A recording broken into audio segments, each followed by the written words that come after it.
Welcome to the AP NFL Mock Draft Show. I'm Rob Maaddi, AP's lead NFL writer. He's Ralph Russo, the AP's lead college football writer. Ralph, my first edition of the mock draft is out, so it's 1.0. There's a 2.0 coming out. There's a 3.0. We'll focus on the first one, and we know that the Carolina Panthers made a blockbuster deal. They moved up to get the number one pick, so they're going to get their choice of potential franchise quarterback. It's really, for me, going to be Bryce Young or CJ Stroud. Anthony Richardson and Will Levis are in the conversation. I spoke to Frank Reich a few times. Most recently, Ralph, I spoke to him at the owners' meetings, and here's the sense that I get. Certainly likes both guys, certainly loves all the quarterbacks.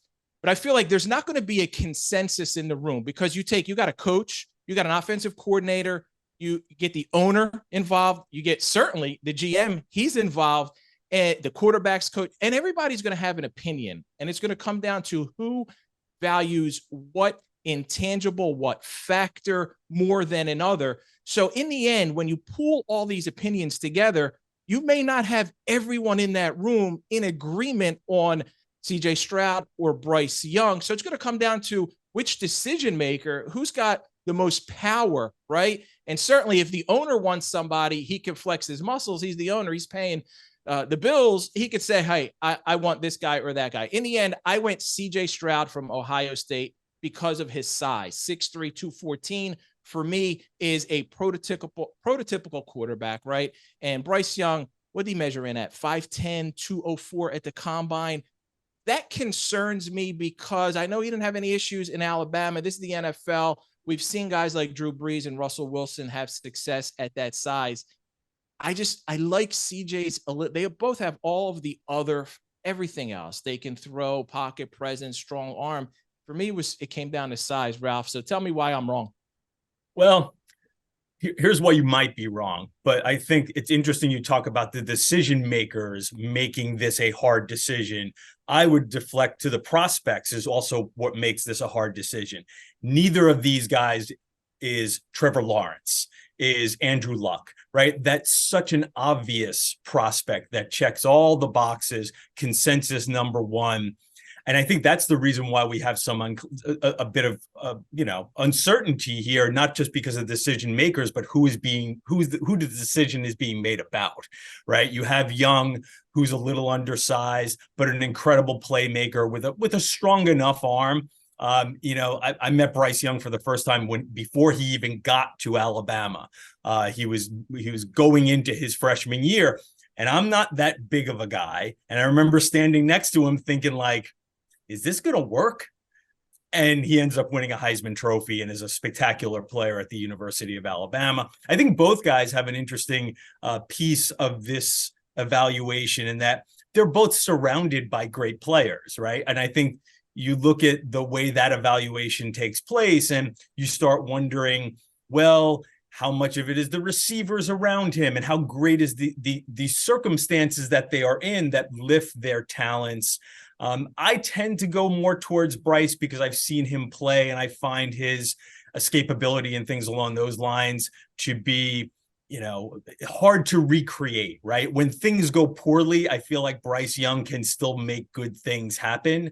But I think the main takeaway for me is neither of these guys is a slam dunk number one prospect. You're right, Ralph. And that's what would make it easy. If this was Trevor Lawrence, if this was Andrew Luck, we'd know we'd pencil them in, we'd ink them in and move on. But for 2 years in a row now, we don't have a consensus number one. So let's move on to number two, the Houston Texans. Ralph, they're letting it be known that they're not locked into a quarterback. I'm not buying it. I think that's nonsense. I think that's just gamesmanship. I think that's trying to get other teams to want to move into number two. If you're the Houston Texans, what you've gone through with Deshaun Watson, what that team needs, you can't pass up Young or Stroud, whoever is there at number two. Franchise quarterbacks are the ones who are going to win you Super Bowls, not an edge rusher like Will Anderson, not at number two. So I'm going quarterback. Do you see any scenario where it's not Young, Stroud, whoever is there at two for Houston? I can't imagine why, especially with these two guys. Again, they may not be perfect prospects, but I think both are capable of being the face of the franchise, especially Young. He's a real charismatic guy, very comfortable in his own skin. I think Stroud is a little more reserved. That doesn't necessarily mean it's going to affect him as being what kind of NFL player he is going to be. But, if it goes the way you think and the more prototypical size goes at number one, I wouldn't be scared off Bryce Young. Again, whatever he lacks in terms of prototypical size, I think his playmaking ability and his arm, but there's also something about his personality, his leadership style, his charisma. For a franchise that has taken a lot of hits lately, I could see them looking at this player, Bryce Young, and thinking, face of the franchise, this is the player who's going to be representing us. Yeah, we like that. We like the way he leads. We like the way he carries himself. He has been sort of in the spotlight since he was about 9 or 10 years old, competing against 12 and 13-year-olds at quarterback camps. And he just composes himself very maturely. I would like that if I'm the Texans, almost as much as I like the talent. And number 3, the Arizona Cardinals. Again, here's a trade possibility. They could potentially trade down. They don't need a quarterback only because they gave Kyler Murray all that money. This is a spot, if there's a team that wants to jump ahead of the Colts at 4 and values a quarterback, whether it's Richardson or Will Levis. We've heard about the Tennessee Titans. I don't think it's going to happen because I look at the Cardinals, Ralph. I see new coach Jonathan Gannon, came from Philly, knows the importance of a pass rush. That's a big reason why they made it to the Super Bowl, had 70 sacks. I think they stay put at 3. They get Alabama's Will Anderson, best edge rusher. So I have him going to the Cardinals. Could there be another guy at number 3? What do you see out of Will Anderson? Listen, I think Jalen Carter, the defensive tackle from Georgia, will probably come up in the discussions here as maybe the other guy compared to Anderson, who could be the best defensive player on the board at a really impact position. Here's the best way I'll describe Anderson. Last year, you had 2 edge rushers go in the first 2 picks in Travon Walker to the Jags and Aiden Hutchinson to the Lions. I think Anderson is good or better, maybe probably even better than both of those 2 players. As a prospect, he's probably better than both of those players. Hutchinson finished second in the Heisman voting last year or 2 years ago. And I think you could have made a good case that Anderson was better that year. So that's a good way to judge, right? I mean, why pass a guy who I think is sort of a sure thing and a high level player? If you liked Hutchinson, there's no reason why you shouldn't like Anderson. And number 4, the Indianapolis Colts. They need a quarterback. They've had 5 different starters 5 years in a row. Ralph, for me, this is the same as the pick above. Just like Gannon, they got a new coach in Indy and Shane Steichen, who's going to be influenced by how things went down in Philadelphia. A dual threat quarterback he had there, like Jalen Hurts, led them to a Super Bowl. I was talking to Jim Irsay, the Colts owner, and he mentioned Jalen Hurts as a Superman and said, we need a guy like that. Well, for me, a guy like that is Anthony Richardson. He's got elite talent, strong arm, freakish athlete, right? But he's going to need more developing, more seasoning. I have the Colts going Richardson over Will Levis, and I have Will Levis staying on the board. We'll get to Tennessee at 11. I have him staying all the way to 11. So there's a lot of talk about the Colts using this pick, maybe to trade for Lamar. I don't see that happening. I think there's going to be a lot of convincing of the top levels in that organization for them to want to go after Lamar. I think they stay at 4. They take Anthony Richardson. They see all that raw potential there. Who do you see at 4? Could it be Will Levis, Will or Anthony Richardson? Are they both top 5, top 10 quarterbacks? I don't think as highly of Levis as maybe some of the mocks that we see out there. I think he's a real good player and probably worthy of a first round pick. And there's a lot of rawness in Richardson's game, without questions. The guy's only started 13 games. There were games when he won almost by himself. If you go back to the Utah game, one of the first game they started last year at Florida, he's the decisive factor in that game. I mean, they do not win that game without some of the miraculous plays he makes. I understand that there's development there, but the ceiling to me is so high, right? Could you see a situation where maybe, hey, We're a little afraid of taking the high ceiling, but maybe high bust quarterback here, maybe trade back. If you're going to sit here and you need a quarterback and you want a Superman, this is the guy with the ability to be a Superman. Again, the red flags on him is just he hasn't played a ton of football. You know, I think that there is some data that backs up it. Like if you haven't started a ton of games, you're sometimes a guy who takes a little while to develop or doesn't develop at all in the NFL. But man, he has the ability to maybe be a real game changer here. So I can totally see if you need a quarterback and the other two are off the board, you might as well swing for the fences. And, you know, Anthony Richardson is a swing for the fences. Ralph, before we roll through 5 to 31, let's touch on another quarterback, Hendon Hooker. Is he a first-round pick? Does a team take a chance on someone with all that talent, all that ability, coming off an injury? You're not going to have him for his rookie season. In my first mock draft, I had him sliding out completely, not in the first round. Where do you see Hendon Hooker going? You know, I find myself thinking that Hooker is a guy some team is going to fall in love with. He's 25. He's just coming off an injury. So, you know, there are some limitations there, right? I don't, you know, he is a good athlete coming off an injury who's already 25. So maybe some of that athleticism dissipates quickly in the NFL. He had a spectacular season last year. He was very good the year before. Some people will question the offense he was in, that it's a little too simplified.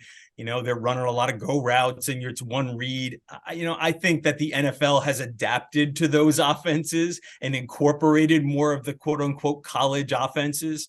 So I find myself looking at Hooker and even liking him maybe a little more than Levis. Let me just sit on Levis for just a second here.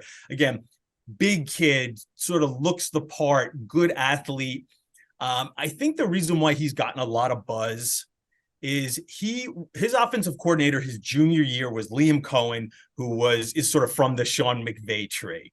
Cohen leaves after that junior year. They bring in a new offensive coordinator. They didn't have as good a talent around him. He slips. Levis is not nearly as good as a senior as he was as a junior. But I do wonder a lot, like, what Cohen's influence of like throughout the league on Levis is. In other words, if you have a respected guy like Cohen in the McVay tree saying, hey, I like this kid. He did the things that he did things that NFL quarterbacks are supposed to do. And I wonder how much that elevated his status, simply having sort of Liam Cohen as his sponsor to a certain degree.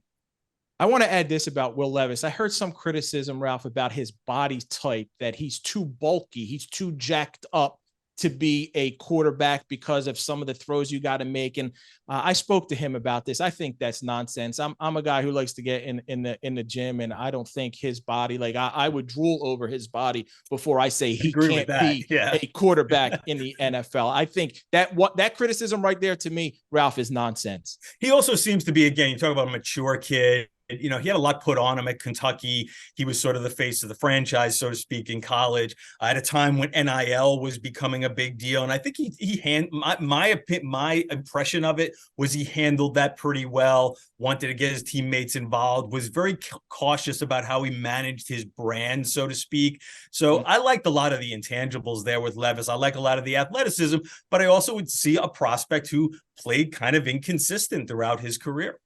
All right, let's roll through 5 to 31. And number 5, Seattle Seahawks. They got this pick in the Russell Wilson deal. I have him taking Georgia defensive tackle Jalen Carter. He was potentially, if the Bears had stayed put, he could have been the number 1 overall pick, but he's got those off-field issues. I don't think he's just too talented, Ralph, to slip too far. And for me, Pete Carroll is the right kind of coach to handle a player like Jalen Carter. Yeah, listen, he was involved in, you know, he was not part of the accident, but he was involved tangentially in an accident that killed one of his teammates after the national championship. He's got facing some misdemeanor charges from that. So he's got some questions to answer about those things and just maturity in general. He is, though, as you said, the level of talent, he's a game wrecker. I think there would be a legitimate question if you remove the quarterbacks from the discussion here of whether it's him or Will Anderson. I will say Georgia, kind of the nature of the way they play, because they're so darn talented, they roll a lot of players in and out. I'm interested to see, like, what does he look like playing a lot more snaps when he is sort of the focal point of the defense? But he's a young guy. He's got a lot to build on there. And again, when you watch him play, he is an absolute force. If you watch the Tennessee game changer. They could not handle him, and that was a top 10 team. So, I think, again, in another world, there's in an alternative universe, there's a situation where we might be talking about Jalen Carter as the #1 overall draft pick. At number 6, the Detroit Lions, I gave him Devon Witherspoon, cornerback, Illinois. This is a team that they desperately need help on their pass defense. He had a ton of pass breakups last year. He's the kind of guy, Ralph, who's always around the ball. Lions were dead last overall in defense. Is he the first corner taken? I know some people have him slipping. He had a hamstring injury, right, that kind of limited some of his workouts, but he came back at the pro day and he was impressive. So is he the top cover corner for you? I like him as the #1 corner. I love his aggressiveness. There's another thing too, and we'll hit this maybe with a couple of other prospects, but he stands out. He was a late comer to football, like fully dedicated to football in high school, which is one of the reasons why he wasn't a big time recruit. And I always wonder, guys like that, the right attitude, really tenacious, could be a leader. Hey, let's pause here for a second because the light here went out around me. Okay. I'll just pick it up. It could be a leader. 3, 2, 1. This is a guy who could be a leader of your defense, not just one of the better players, but has the tenacity and sort of, ferocity to be a guy who could also stand out on the field and off. A little small. Maybe there's some question about, is he a slot corner? But I'll take his tenacity, his leadership, his aggression over guys like Christian Gonzalez and Joey Porter, who may have a little better measurables. At number 7, the Las Vegas Raiders. Ralph, I gave him Tyree Wilson, edge rusher out of Texas Tech. He's got that size. He's got that speed. He's got like everything that you look for. They can team him up with Max Crosby, a lot of elite quarterbacks in the AFC West. And I see a Wilson-Crosby tandem that can wreak havoc. He is a devastating looking athlete. Like he's another one of those guys. You're just like, wow, if we could only all look like that, right? 6'5", 270. I think he's also a player who might be able to add a little weight as he gets a little older. I think the big thing with him is just refining his pass rush skills. I think a lot of it is he going to be a guy like Max Crosby who becomes a consistent double-digit sack guy in the NFL, or does he settle into a role where maybe he is a high single-digit sack guy, but also maybe bulks up but becomes a really good run defender as well? And number 8, the Atlanta Falcons. Here's a run on edge rushers. Myles Murphy from Clemson. They had the Falcons had second fewest sacks in 2022. He's going to instantly upgrade a pass rush. What do you see out of Myles Murphy and the Falcons? Yeah, a little similar to Tyree Wilson in that I do wonder what his pass rush ceiling is. Like probably a very good player. And I think a player who could become a good two-way defensive end, maybe bulk up a little bit. But I'm not sure if he becomes the type of dominant pass rusher that you see out of the Will Andersons and what Aiden Hutchinson is. That doesn't mean he's not worthy of a top 10 pick, because I think you're banking on he becomes a better pass rusher. But I do wonder, if the ceiling on him as a pass rusher is sort of a max double-digit sacks. And then at number 9, the first offensive lineman, Ralph, off the board, the Chicago Bears. They need to protect Justin Fields, so I give them Northwestern's Peter Skoronsky. Now, there's some questions. Can he be a left tackle in the NFL? That's what he's played in college. Can he protect the blind side? Some feel he projects better as a guard. I don't think you take a guard at 9. You need a left tackle at 9. I feel that's what they're going to give him as an opportunity. Can he do that? Can he be that left tackle, or is he a guard in your eyes?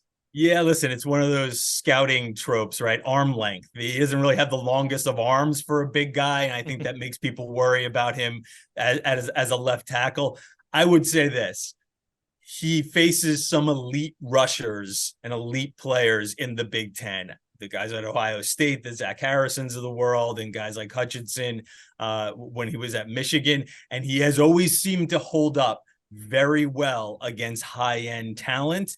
So I'm going to probably give him a little pass on his shorter arms and say that he could very well be a left tackle. But I would also say this, his competitiveness, his technique and all those things and strength, maybe you take some solace if it doesn't work out perfectly at tackle, we can move him to right, or we can move him inside and still have a super productive player. So let's spin it that way. Maybe he's a future guard, but maybe that's a positive because it gives him a fallback if he can't quite handle left tackle. At number 10, here's my first mock trade. The Eagles have this pick, and Howie Roseman's a GM who likes to make deals. They never really stand pat. They'll move up, they'll move back. They got 10 and 30.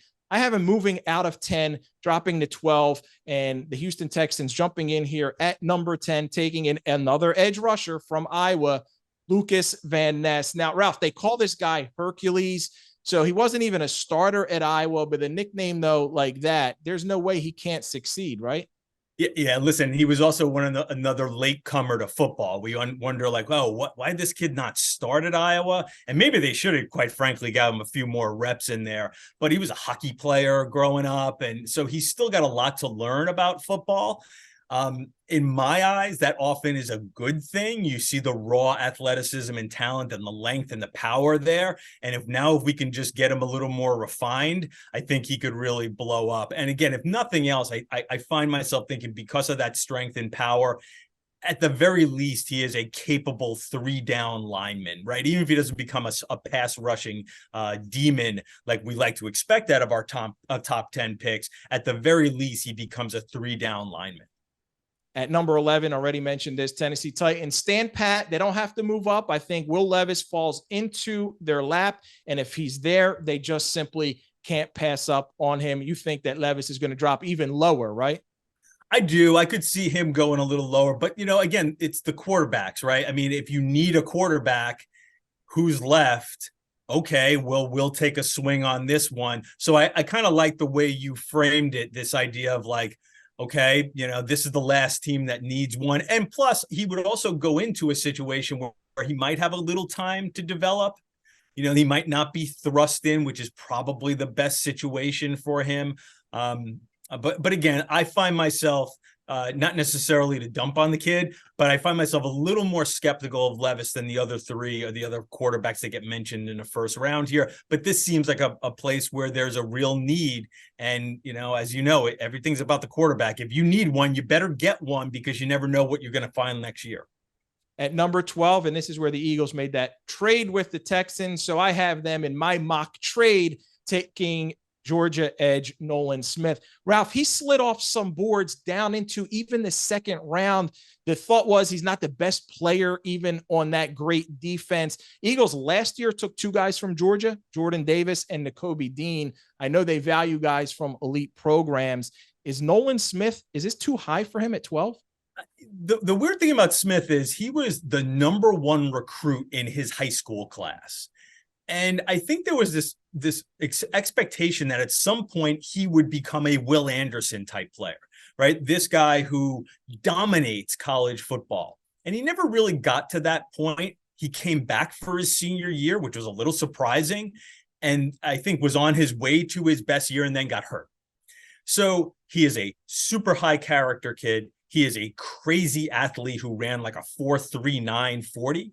So I can't, let's use it again, another one of those scouting tropes. He seems to be a high floor player that even if he doesn't turn out to be a multiple-time All-Pro, Pro Bowl player, that you will most likely get a guy who can start, contribute, and be a core of a good team. Because he, again, character, athleticism, that combination seems to strike well as being a safe pick, even if it's not, turns out to be a home run pick. At number 13, the New York Jets. You got to protect Aaron Rodgers. I know he's not there yet, but you go offensive tackle, Ohio State, Paris Johnson, smart, skilled. He's going to improve the pass and the run game for the New York Jets. What impresses you most, Ralph, about Paris Johnson? Yeah, the thing that impresses me most about Paris Johnson is he wrote for the school paper when he was at Ohio State, and he wanted to be and he wants to be a sports writer, maybe when things don't get done with the NFL. Yeah, long, athletic kid. Probably could use a few more technique things buttoned up. But if you like all the athleticism and you like the makeup, and he's a very coachable kid, then the things that he needs to learn, you feel confident that he will learn them at the NFL level. We might have an opportunity for him to start out as a stringer at the AP if he wants right, to do that. Exactly. And number 14, the New England Patriots, Christian Gonzalez, cornerback from Oregon. Patriots need a corner. He's, to me, an immediate starter for a Bill Belichick defense.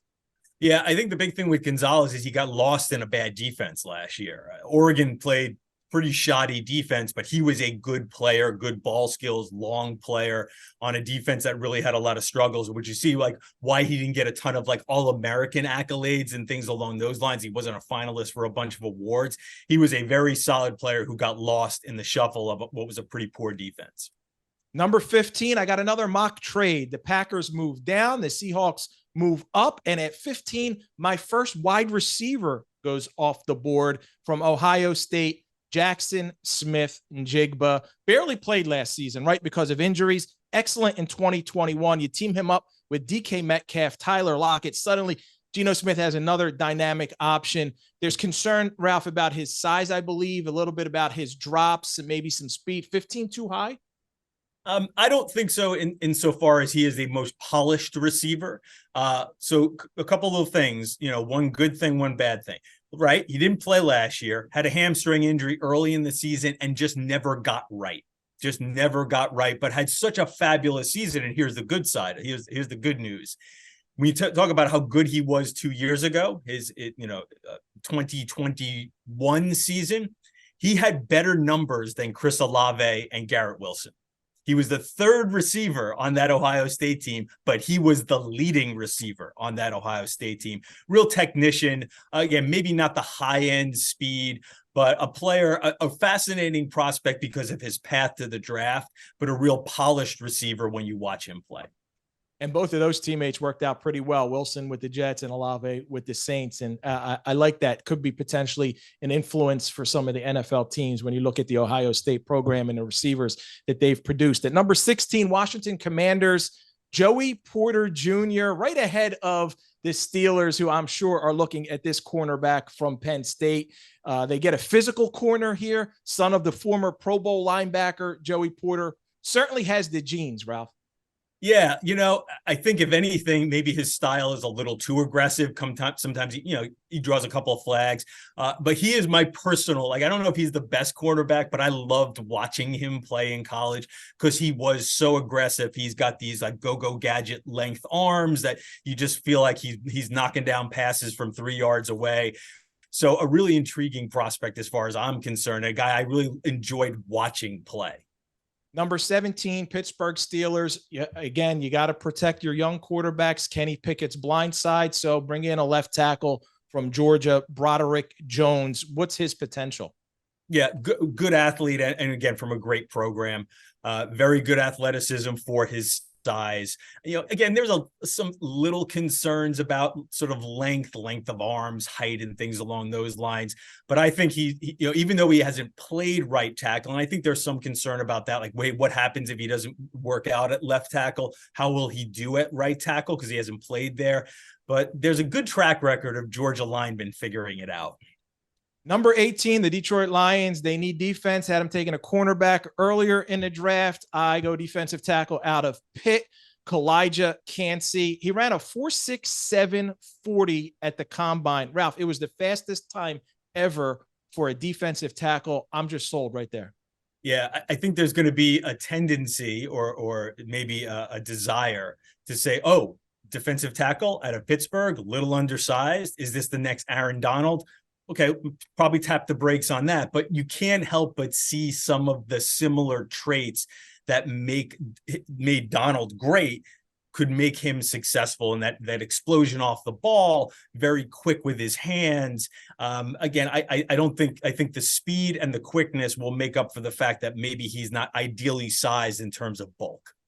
At number 19, I got another mock trade. This is Tampa's pick, but the Super Bowl champion Kansas City Chiefs move up and they take Darnell Wright, an offensive tackle out of Tennessee. Ralph, there was a little bit of drama with Darnell Wright. He wasn't happy, people questioning whether he could play left tackle, right tackle. So he fired back at somebody on Twitter, which is never a good look. Kind of shows a lack of maturity. Do you think that impacts him? Well, I think that it could, but I would also suggest go watch the Alabama game tape where he faced Will Anderson. He held up about as well against Will Anderson as any tackle in the country. So if you're have some questions about his maturity, balance that with facing the best pass rusher in college football. He held up about as well as any player in the country. At number 20, Green Bay Packers. This was the trade back with Seattle in my mock trade. Tight end out of Utah, Dalton Kincaid. Young quarterbacks are going to always want to rely on their tight ends, and Jordan Love's going to take over for Aaron Rodgers. I could see Kincaid all instantly becoming best friends. Is he the first tight end off the board? I like Michael Mayer a little better, but here I'll give you the reason why, right? The difference between the two players. Michael Mayer is sort of a fully formed, the tight end out of Notre Dame, a fully formed player, right? He came in as a 5-star, played great for 3 years. May not be the fastest guy in the world, but I think you kind of know what you're getting there. Kincaid is another one of those guys who we mentioned, like Van Ness earlier, late to football. So as a high school player, wasn't a high recruit, was like a no-star recruit coming out of high school.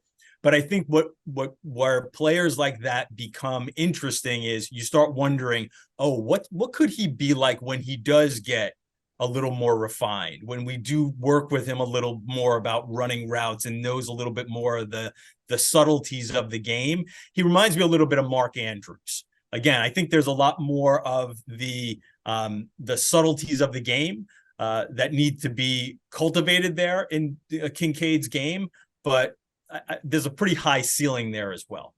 Number 21, the LA Chargers. Zay Flowers, wide receiver out of Boston College. They've got a couple veterans at wide receiver for Justin Herbert, and Mike Williams and Keenan Allen. I think Zay slots in nicely, fits nicely into that offense. Plus, for me, he's got that perfect California name, Zay. My favorite thing about Zay Flowers is this. Boston College was not always very good, but he was. At times when they had quarterback issues and all kinds of issues around him on offense, he always put up his numbers and was a very dangerous weapon. Number 22, Baltimore Ravens, cornerback from South Carolina, Cam Smith. Ralph, I don't think they need a wide receiver anymore after they signed Odell Beckham Jr., so they had the pass defense finish 26th. How can Cam Smith help them right away? Yeah, another aggressive corner, and I think, this is the part of the draft when as you know, NFL teams just love corners, can't get enough of them. A good athletic corner with pretty nice size would seem to be a guy who, and the other thing too is, I know this is a mock draft, but the Ravens have a tendency to find the right guy for them. So I will say this, if it does turn out that the Ravens pick Cam Smith, especially with defensive players, my guess is Cam Smith will be just fine. And number 23, Minnesota Vikings, wide receiver from USC, Jordan Addison. Adam Thielen's gone. I think Addison's polished enough to instantly step in and team up with Justin Jefferson right there in Minnesota. Yeah, great burst off the line, really quick guy. The only question here is he's not that big, and will he get sort of engulfed by NFL defenders? So I think some question there, but again, great burst, good hands, a good technician. Would seem to be a perfect match for a team that already has some elite receivers. You slide him in, maybe he could be a slot receiver playing next to Justin Jefferson. At number 24, the Jacksonville Jaguars. You mentioned this guy already as your first tight end out of Notre Dame, Michael Mayer. He upgrades the run game, the pass game, pair him with Evan Ingram in Jacksonville. I know Doug Peterson likes 2 tight end sets, so that's where I have him slotted in. What I love about Mayer is he played most of his career without elite wide receivers playing next to him, where he was the #1 target and teams still could not take him away.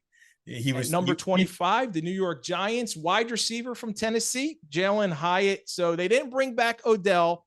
They get a young wideout with game-breaking speed in HYATT. Yeah.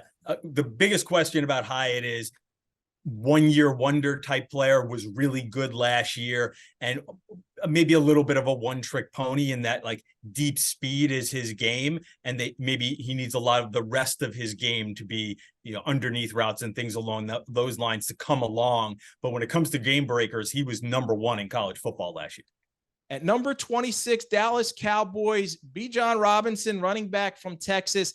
Ralph, running backs are so undervalued. Like, to me, Robinson's got top 10 talent, but because of the way NFL teams look at running backs, how they pay them, how they feel they can get guys in the second round, third round, undrafted guys, and have success with them, that's why I believe he slides all the way down, despite that top 10 elite talent, to 26, to a team like the Cowboys, who aren't afraid to take a running back in the first round. We've seen that with Ezekiel Elliott, who they got to replace, by the way. And this is a perfect spot for Jerry Jones to make a splash. Does he stick around this late?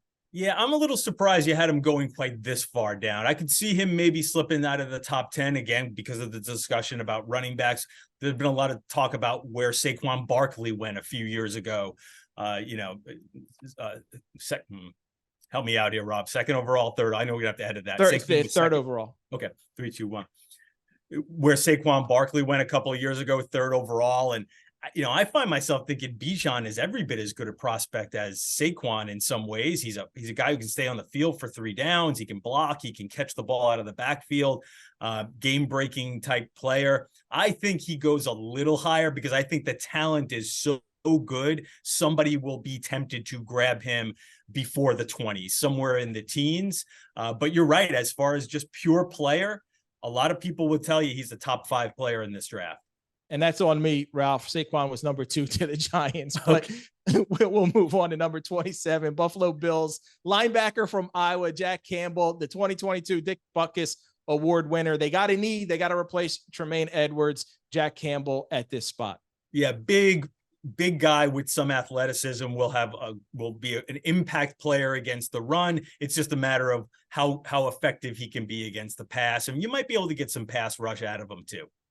And number 28, Cincinnati Bengals, a cornerback from Maryland, Deonte Banks. Bengals have a depleted secondary. Banks is physical. He's athletic. He's going to help them on that defensive side. Deonte Banks in this spot. Yeah, another guy who held up pretty well against some good competition when he played against the Ohio States and the better receivers on his schedule in the Big Ten. Generally came away pretty well, but a little bit like Christian Gonzalez, didn't necessarily play on the best defense, so sort of got lost in the shuffle. At number 29, the New Orleans Saints, Mazi Smith, defensive tackle from Michigan. It's a draft that's stocked, right, with interior defensive linemen. They get a big man who's got freakish athletic ability. Crazy athlete. The biggest question with Smith is just he's not much of a pass rusher. He is definitely a guy who will anchor the middle of your line, but he only had 1 sack in his entire college career. So I think there's some concern about what kind of a disruptive pass rusher he could be. But man, he is a really strong young man who is going to anchor down the middle of your line and play very good run defense. At number 30, the Eagles trade completely out of the first round. They move this pick to the Chicago Bears in my mock draft scenario. Defensive tackle out of Clemson, Brian Breezy. Injuries have been somewhat of a concern with him, correct? Yeah, never really attained the level of production that you'd expect out of a guy who, again, was one of the top 2 or 3 prospects coming out of his high school class. A very good player, held back by some injuries, had some unfortunate personal matters in his life, lost his sister who passed away. So came off the field a fair amount because of the injury issues, health issues, personal issues. Never maybe saw the best of him, but I think he could be a guy where maybe you see a better version of him in the pros than we did in college, where he had all these obstacles. And the final pick of the first round, the Chiefs had made this trade in my scenario with the Buccaneers, and Tampa stays at 31. They take a safety out of Alabama, Brian Branch, who a lot of mock drafts have him going to the Buccaneers right where they really pick at 19. I have him sliding to 31, and Tampa gets their man, Brian Branch. Yeah, super versatile athlete and versatile defensive back, kind of the quintessential what you need out of a safety these days, which is, hey, we need you to be able to do a lot of things. Sometimes we need you to play near the line of scrimmage and stop the run. Sometimes we need you to cover somebody in the slot, and Branch has that ability. That's it for the AP Mock Draft first round, our NFL show. That's Ralph Russo. Check out his college football podcast and as well as my pro football podcast. Also, make sure you check out all of our coverage at apnews.com.